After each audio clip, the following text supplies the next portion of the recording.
Growing up amidst a household where only my twin sister received the lion's share of attention became a fact of life for me. How marvelous it must feel, I often mused, to belong to such a tight-knit family. Those who preach about cherishing family likely hail from backgrounds where such love was abundant and unquestioned. Their familial bonds were probably ingrained in them, taken for granted. My reality, however, stood in stark contrast. Within my own family, closeness was a foreign concept, and I struggled to recall ever feeling truly valued. To put it plainly, I was the odd one out. I'm Martha, a woman in her 30s, navigating life solo. As I mentioned earlier, my family dynamic lacks closeness. To put it precisely, everyone else in my family seems to mesh well except for me. On the surface, we present the image of a happy, cohesive unit, but from my earliest memories, I felt disconnected from them. I share this family with my twin sister, Lisa. From the outset, our parents showered Lisa with attention. She possessed a captivating beauty, a vibrant personality, and sharp wit that endeared her to them. They cherished her completely. Conversely, despite being her twin, I seemed to slip through the cracks. My lack of resemblance to Lisa left me overlooked. I was unremarkable, lost in my own daydreams. When Lisa expressed an interest in ballet, our parents spared no expense in enrolling her in classes and outfitting her with the finest gear. Every recital brought forth a flurry of excitement as they meticulously procured lavish costumes, ensuring that Lisa radiated charm on stage. Conversely, whether my desire leaned towards swimming lessons or piano classes, the response echoed consistently. "There's no need for you to enroll. Investing in such activities for a clumsy child like you would be futile." That refrain echoed throughout my childhood. I can still picture the scene vividly, standing at the front door, watching them depart with joyous smiles to celebrate Lisa's triumph in a ballet competition. Despite the substantial investment in her ballet education, Lisa abruptly called it quits with a simple declaration, "I've had my fill." As high school approached, our parents remained strangely silent. The contrast in their treatment became painfully evident when discussions turned to our collegiate aspirations. When Lisa expressed her desire to pursue an independent city life at a prestigious women's college, they beamed with approval, assuring her that scholarships or part-time work were unnecessary burdens as they would shoulder all financial responsibilities. Conversely, the idea of me attending college seemed preposterous to them. I was reminded of my supposed underachievement and urged to be grateful for the upbringing I had received. Instead of encouraging academic pursuits, they advocated for immediate entry into the workforce post-graduation. After protracted negotiations, I was begrudgingly permitted to attend a nearby public university, but under stringent conditions: financial independence, household contributions, and chores shouldered in exchange for their reluctant support. Since then, I've been caught in a whirlwind, trying to balance academics, a part-time job, and household chores. With a scholarship hanging by a thread, failure in any subject was out of the question. Working tirelessly to cover my living expenses left no room for respite. Any lapse in housework quality was met with threats of expulsion from university. Every day was a mad rush, leaving me drained to the bone. In stark contrast, my sister, appearing sporadically, epitomized the quintessential college student, adorned in trendy attire and fashionable hairstyles. She seemed to effortlessly blend academics with leisure, all while taunting my disheveled appearance and hectic schedule. "You always look so disheveled," she'd sneer. "I wouldn't dream of being seen with you. How can you even step outside like that? I'd die of embarrassment if I were you. And let's not even talk about your university. It must be scraping the bottom of the barrel. What's the point of even attending such a place? It's all just a waste of time." Adding insult to injury, my mother echoed my sister's sentiments, siding against me. "She's right, Martha. You're not exactly the sharpest tool in the shed. College isn't meant for everyone, especially not someone who can't even dress properly. You've become the laughingstock of the neighborhood." On the other hand, everyone admires Lisa, praising her beauty. It fills me with pride. Since childhood, I'd grown accustomed to the unfounded animosity from my family.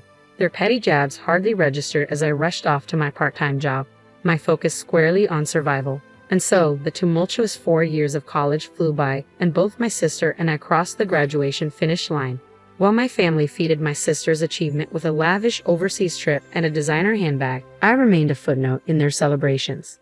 With plans to strike out on my own after securing a job, my parents promptly intervened. We've supported you this far. It's only fair you repay us by tending to the household chores and handing over your paycheck. Living independently is a waste of money. Their decree left me with no choice but to linger in the confines of my childhood home, stifled by their expectations. Fortunately, the company that extended me an offer was within a tolerable commuting distance, albeit a considerable trek. Meanwhile, my sister landed a position at a well-known firm in the city. She boasted about her workplace nestled in the East Village, but such details held little interest for me. Years later, my sister tied the knot with a colleague from her company and promptly exited the workforce. While festivities ensued, unsurprisingly, an invitation never graced my mailbox. My sister's husband, Toby, echoed the sentiments of my family, casting a disdainful eye my way. "Martha, you couldn't be more different from Lisa. You're so ordinary. Are you sure you're twins? You seem more like distant relatives than siblings. Attending some obscure college, working for a company no one's ever heard of. It's laughable." My sister merely smiled, allowing Toby's cutting remarks to linger unchallenged. Thank goodness the grandchildren didn't take after Martha. "They're all adorable, just like Lisa," my mother exclaimed, cradling one of the little ones as laughter rippled through the room. Years slipped by, and suddenly, my mother was gone. Was it the toll of her sedentary lifestyle, leaving all household duties to me? While my father and sister grieved deeply, I found myself strangely untouched. Their accusations stung. "How heartless! You're a monster for not shedding a single tear." A thrown object struck my face, finally unleashing the floodgates of tears. In the aftermath of my mother's passing, my father's legs weakened, rendering him reliant on assistance for daily tasks. My days became a relentless cycle of work, chores, and caring for my father. Though my sister made sporadic visits, her presence only coincided with requests for financial support for her children. My father never expressed gratitude. Instead, he nitpicked every action. "The bath water is too hot, the food too bland," he'd grumble, punctuating each complaint with blame for my mother's demise as objects hurled my way. Despite his weakened legs, my father's health remained robust. Yet the money he contributed to our household was often squandered on his drinking escapades. During the day, when he deemed my efforts insufficient, he demanded more. It baffled me how he could complain of leg pain at home, yet miraculously recover whenever it was time for his drinking escapades. Reflecting on it now, I realize I should have severed ties with such a toxic family and fled long ago. But in those days, I had grown accustomed to unfair treatment and harsh words since childhood. It felt like the norm, dulling my senses to the injustice. The thought of escape never crossed my mind, especially as I lived alone with Dad. Then, out of the blue, my sister called. Before I could utter a greeting, she launched into a tirade. How long do you plan on mooching off our parents and squatting at home? I'm moving in with Dad, so could you kindly pack up and leave immediately?" I struggled to grasp her words, so I sought clarification. "Wait, hold on, you're moving in with Dad? Did he agree to this?" "Of course he did. Dad wants to be with us and see his grandkids every day. It's disgusting how you're living off Mom's inheritance and lounging around in the house. I won't allow you to enjoy a luxurious lifestyle on our money. We're moving in early next week, so you better start packing." With that, she abruptly ended the call, leaving me puzzled by the mention of Mom's inheritance. I needed to verify this with Dad. "Dad, is it true you're planning to live with my sister?" My question prompted a call from Dad himself. His response confirmed my worst fears. "Yes, Lisa and her family will take care of me. I can't keep living with someone like you who can't even manage basic household chores properly." Lisa assures me that I don't need to worry about a thing and wants me to enjoy my time with my grandkids. Isn't she a wonderful daughter compared to you? You've always been a disappointment, never bothering to get married. All you do is squander the household's money, and to top it off, you're not even attractive. I'm ashamed to call you my child. Leave, you're nothing but a nuisance. Consider our parent-child relationship severed." His words puzzled me. What did he mean by wasting the house's money? Amidst my swirling thoughts, clarity dawned. With both Dad and my sister urging me to depart, there was no reason to linger any longer. I resolved to leave with my head held high. Dialing my sister's number, I delivered the news. "As you mentioned, Dad intends to join you. He expressed his desire to sever ties with me. I'll be out by the end of the week." "That's very considerate of you. Just ensure that there's no drama. After all, you're no longer part of the family, right? I apologize for any inconvenience I may have caused. Oh, and when I move out, I can take my belongings, right?" clothes and such. We have no use for your possessions. I doubt they're of any value anyway. Take everything, but keep your hands off the household finances or belongings. If you do otherwise, I won't hesitate to involve the authorities. Understood. I'll only take what's mine. With that, I ended the call. Well, time to get all my stuff moved out, I declared, rolling up my sleeves with determination. A few days later, as I unpacked in my new place, my phone erupted with my sister's enraged voice the moment I answered. What's going on? Where's everything gone? What did you do? I held the phone away from my ear, her fury piercing through the line. There's nothing left in the house. No furniture, no appliances. Where did you put everything? Her accusatory tone was expected, but the reality surpassed my expectations. And the appliances? I bought them with my own money, I replied calmly. What? You bought them? That's a lie. You work for some mediocre company. There's no way you could afford all that. You even replaced the furniture after Mom passed. You must have used her inheritance, right? Give them back. I'm calling the police. I sighed inwardly, realizing my sister's confusion. Slowly, I began to explain, hoping to clarify things amidst her agitation. Sis, if you're talking about Mom's inheritance, there isn't any. She was a homemaker, not someone with substantial wealth. How could she leave behind the kind of money you're expecting? But that doesn't make sense, my sister retorted, leaving me equally puzzled.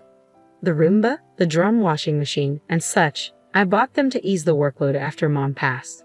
With caring for Dad and my job, these appliances saved me time. I purchased them all with my own earnings. I opted to replace everything because most of the old items were on their last legs. And yes, I've been footing all the living expenses, I clarified. Lies, everything in the house is new since Mom passed. The dining set, the bed, the sofa, everything. And of course, I footed the bill for all of it. I chose to upgrade them with my bonus when I noticed wear and tear. I could sense disbelief emanating from the other end of the phone line. What about the car? It's been in our possession for ages, registered under my name from the start, I countered. That's a lie. We left our jobs, moved here expecting to live off Mom's inheritance. It's such a hassle to go shopping now. What are you going to do about this? My sister's tirade was beginning to give me a headache. It became apparent that she wrongly assumed the upgraded electronics and furniture were purchased with Mom's inheritance. She seemed to be laboring under the misconception that I was living a lavish lifestyle funded by Mom's money, and she believed she was entitled to a share of the inheritance. Her scheme appeared to involve ousting me from the house to live extravagantly off the inheritance. While I had always known my sister, though attractive, was calculating, I hadn't realized she could be so thoughtless.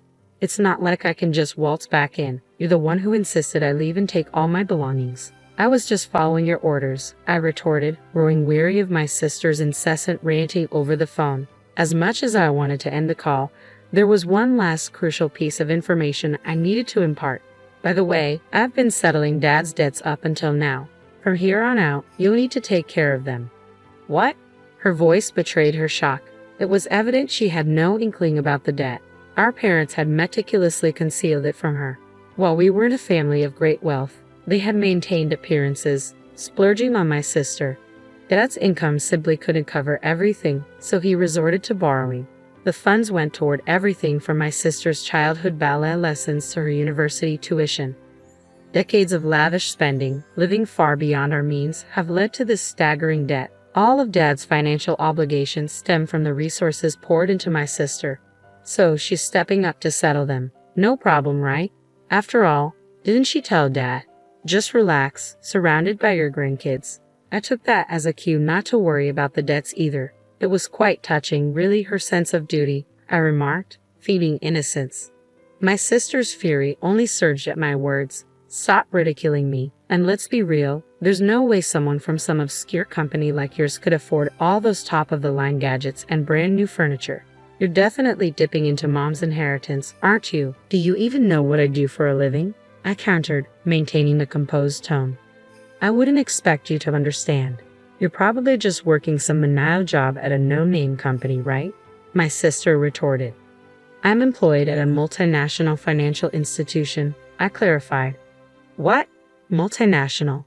What's that? My sister sounded utterly bewildered. Both my parents and sister, none of whom were proficient in foreign languages, demeaned me upon learning of my position at a multinational financial institution, a concept unfamiliar to them despite its widespread recognition among most Americans. It was ironic how they branded me as incapable while displaying a glaring lack of basic knowledge themselves. I pursued a college education with the singular goal of mastering French, my beloved language. By the time I graduated, I had achieved fluency sufficient for professional use. My employer values competence, and I diligently earn a respectable salary. My sister and parents remained oblivious, disinterested in understanding. It had always been this way. They perceived me as unremarkable, basing their judgments on misconceptions, never acknowledging my academic achievements despite my consistent performance since elementary school. But their understanding is of no consequence to me. My sister's screams continue to pierce through the phone line. If you offer a genuine apology, I may consider forgiveness. Where have you relocated? Provide me with your address. Why am I the one expected to apologize? Why should I seek forgiveness from her? I've never comprehended my sister's rationale, nor have I desired to. Your forgiveness is unnecessary. I have severed ties with your family, so refrain from contacting me again. Deal with your own problems. Farewell. With that, I terminated the call. Despite her furious voice echoing through the phone until the very last moment, my heart remained unmoved, much like when Mom passed away. There was no one present to accuse me of being heartless, so tears eluded me this time. Despite the turmoil, a sense of tranquility settled within me. Months later, news reached me through a friend from my hometown. My sister and her husband had quit their jobs, banking on Mom's inheritance. Yet when their hopes shattered, they found themselves penniless, stripped of jobs and possessions. They fell into arrears, wrestling with Dad's debts, ultimately selling their family home to stay afloat. They relocated to a nearby apartment, struggling to reconcile their financial woes. Even with the proceeds from the house sale, they couldn't clear their debts, and the constant strain took a toll on their mental well-being, fracturing family bonds. Within the confines of their cramped apartment, tension simmered between my sister and her husband, Toby. He harbored resentment, feeling duped into draining his savings and resigning from his job.